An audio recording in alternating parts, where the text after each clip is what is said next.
Okay. Good afternoon. I know you guys all saw the announcement already.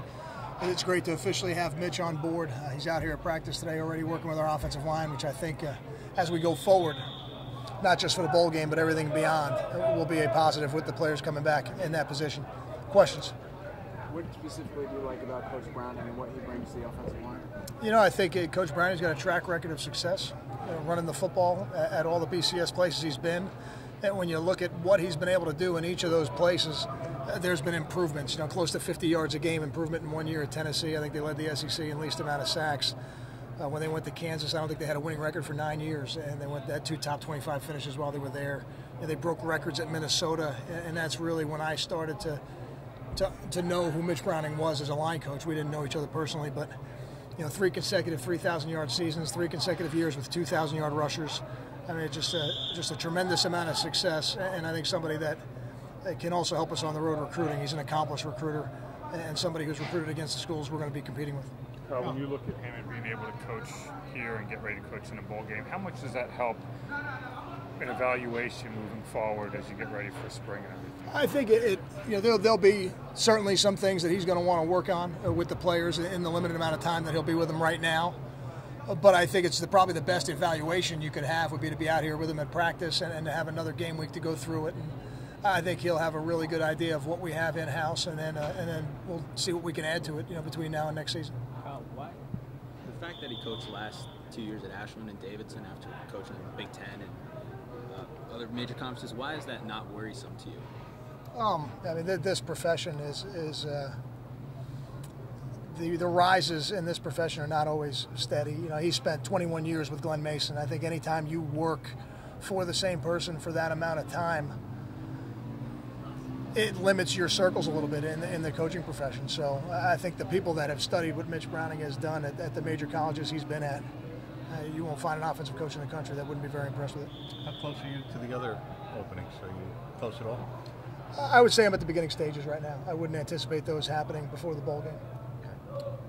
Kyle, along the same kind of lines, yeah, you mentioned all the big stats his teams put up at Minnesota and the like.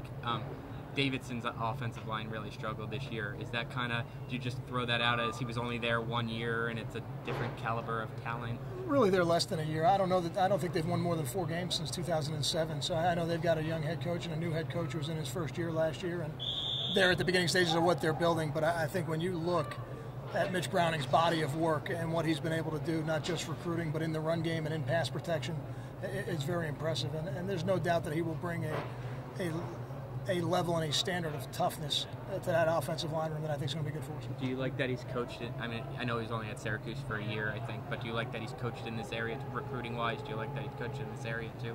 I think Mitch has recruited in quite a few areas in the country, mostly in the Midwest. But he's got a familiarity with the Northeast, that's for sure. But I think anytime you have a coach who's a seasoned recruiter, he can go to any area, and if he's got to build the relationships, he'll be able to do that. How is he strange? Hiring a guy that you really don't know, didn't have any previous encounters with, seems to run contrary to what you've done so far, right? There are certain guys that I've hired that I had minimal contact with. A guy like Ron Prince I knew, but we were not friends per se. We were more friendly than friends, professional relationship.